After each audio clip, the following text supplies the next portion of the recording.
Welcome to the City Current Radio Show. I'm your host, Jeremy Park. We're always honored to bring you inspiring stories of individuals and organizations making a difference and powering the good in our community. And we're honored to kick it off talking about the Professional Network on Aging. We're joined by two of their board members, Lynn Doyle and Denise Ward. How are you two doing? Great. Wonderful. Thank you. Let's start with some history for the organization. 1976. Lynn, give us some background. Well, the organization began as an opportunity for folks who worked with senior adults, the opportunity to network together and to bring together resources so that they might change the face of what sometimes is a difficult process to help senior adults navigate health systems and other kinds of systems so that they can live a quality life. So a big part of this is networking opportunities, benchmarking, best practices, professional and personal education. There's a lot that goes into this. So dive into the programs and the nuances in terms of everything that's offered. Okay, so we do several things. We do a set of things for members, and members have the opportunity to network at our once-a-month meetings, to listen to a speaker speak on a topic that's engaging to and with them so that they can learn more about things that they want to do to expand their opportunities to serve seniors. So the goal is the same. The mission is, if you will, is the same for everyone. We just want to be an advocate for seniors. So that's the first thing. But the second thing we do is we do events. We do a professional conference, which is for folks who work in the senior industry and want an opportunity to not only network with other professionals, but here's some really top speakers. Give them information that they'll need to further not only their career, but their goal of advocating for seniors. So we do that. And then we do things for the senior community itself. So we do a senior safari, which is something that we've done for years and years at the zoo. COVID kind of hurt us with that. Yes, and it hurt us this year also. So we are looking forward to doing it in the spring or the fall next year. But our main concern is the seniors, and we just feel like that's not the best way to serve our seniors is to get them in the zoo during this COVID crisis right now. But when we do it, it's incredible fun. It is. So if you're 55 or older, you get in the zoo for free. You get to be with the animals. You get to ride on the tram. You get to eat great food. It's just lots of fun. And then we have a whole team of vendors out there who are giving you information about better ways to live your life. So it is a lot of fun. It's a lot of fun. It's a long day, but it's a lot of fun. And then we do Senior Expo, which is sort of like Senior Day at the zoo, only it's inside, and we have opportunities for speakers to speak. But more importantly, we have vendors set up so that seniors can come in and really talk to them one-to-one about what they would like to do with their lives. Are they looking for housing? Are they interested in home health? Do they need some help with caregiving for even an older adult? So it works well for us. So we do that. And then we do, oh my goodness, we do those three events, but we also do other events through the year. Like last year, we did a veterans parade, which was tons of fun. We drove by assisted livings and independent livings, and everybody's outside with their mask on and waving flags. It was just really very cool for them because a lot of them had been isolated for so long. And that's what we're looking at now is an important piece of why we get together and we team together is to try to help folks who have been isolated. And, isolation causes depression often. So we're looking at seniors not only physically, but emotionally, mentally, what's going on with them. How can we help them be better for themselves? And I'm going to jump in and say, I think P&A is twofold. I think not only is it an opportunity to serve our community of seniors and their caregivers to make them better aware of what choices they have, because a lot of times they don't realize what's out there. So they're kind of lost when they're dealing with an aging parent. What do I do? So we're there as a guide to help navigate them through that. But I think the other side of that is just like during COVID, I think it's an outlet for all of us marketers who are in the healthcare industry, because we had some pretty high obstacles to overcome just to be able to serve our community, to serve our facilities and our patients. So we are, I think it's a great, for me, it's been a great way to have resources. When I can't meet a need, I know who to go to and vice versa. So I think it serves the community, but it also helps us be better at serving the community by having each other as a resource. Carry that forward, and for each one of you, give an illustration of something that you've learned, how you've been enriched by the organization. And so, Denise, let's start on your end. Well, I work in hospice, and that's an area that a lot of people are very scared of. They don't like the word. So for me, it's able to educate and have the resources to be out in the community to help people have a better understanding, not be scared of it when we get to that point, but have a better understanding of what hospice or the journey of life is, and be a resource to them to help them navigate through that with grace and not be so scared of it. And afterwards, look back on that journey and say, wow, and to take something really positive from hospice on that, and understand it.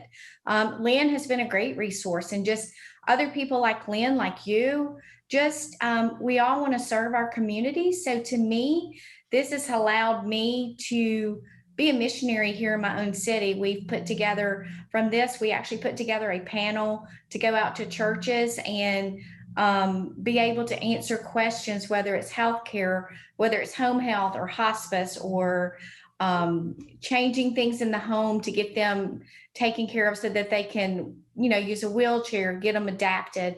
So it's been just a great resource for me to be able to serve the community and then actually help others. Lynn, what's something that you've learned and been able to apply personally or professionally? Well, here's what I've learned. We as a society, we are obviously growing older because we do that every day. Now we live much longer than we've ever lived before, but not necessarily healthy.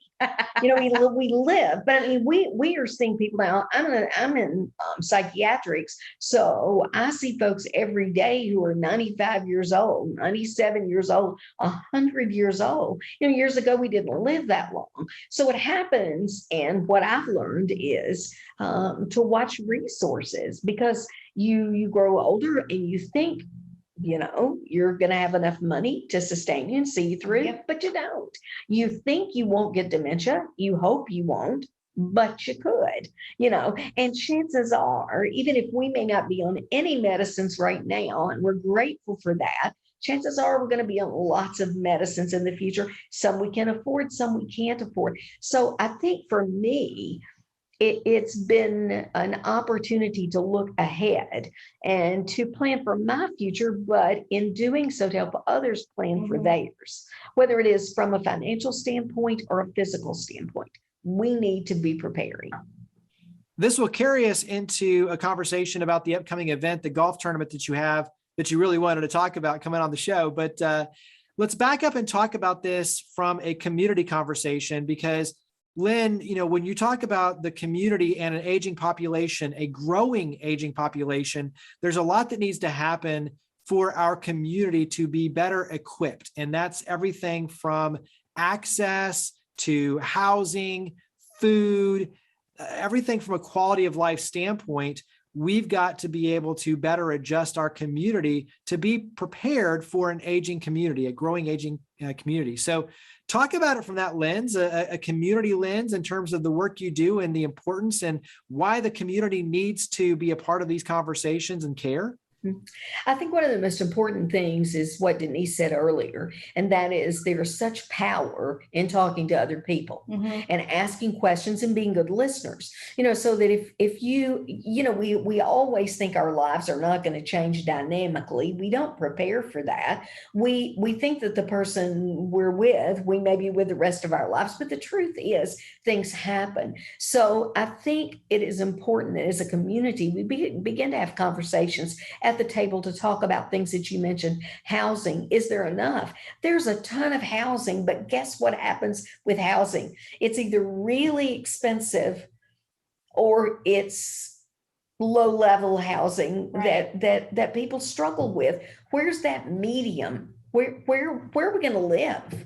Because the truth is, as we grow older, we may want to stay in our house. We may feel that we need to. We may be able to, but we may also have to move for many, many different reasons, which is, I'm sure, is another whole show. But basically, I guess what we want to do, and what I've learned, is that when we sit at the table with other people who are like-minded in terms of what we want our community to look like, that's when communities begin to change. The power of 5 or 6 people is huge. That brain trust is huge. Absolutely. And that's what we need to wrap our arms around. We need to start conversations.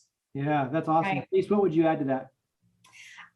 I think something, I've only been in this part of the healthcare. I've been in healthcare probably for the last 20 years, but hospice and home health for the last 5. And I agree. I mean, people will call me and they're like, they'll ask me a question. I'm like, I don't know that answer, but give me just a minute.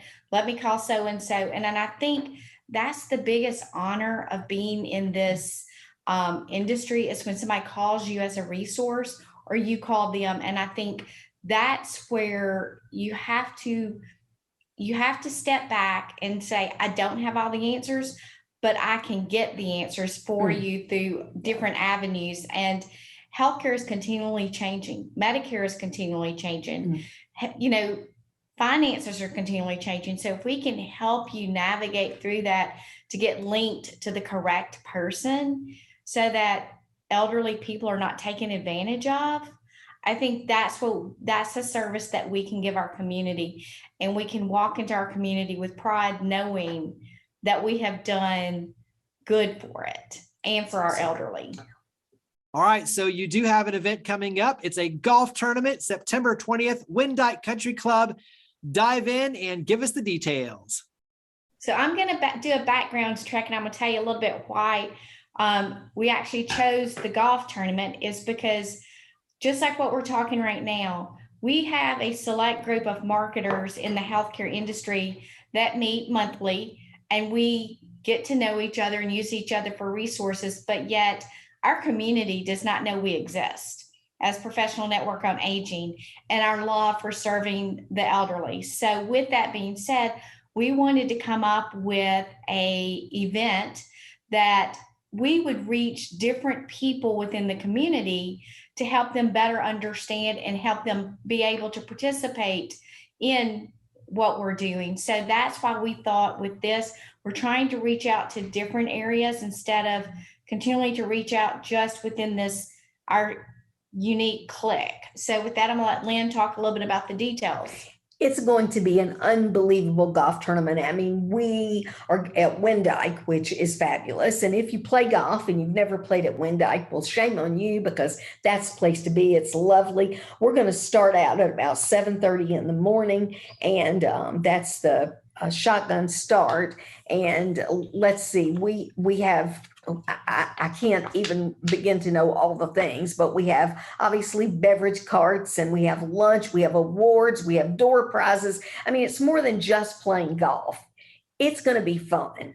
And I think the golfers will enjoy knowing too that we want them to have just a fantastic time. So we've ordered the very best of weather. It's going to be a lovely day, not going to be too hot. It's going to be just perfect. And we know that God is giving us that because we've asked for it.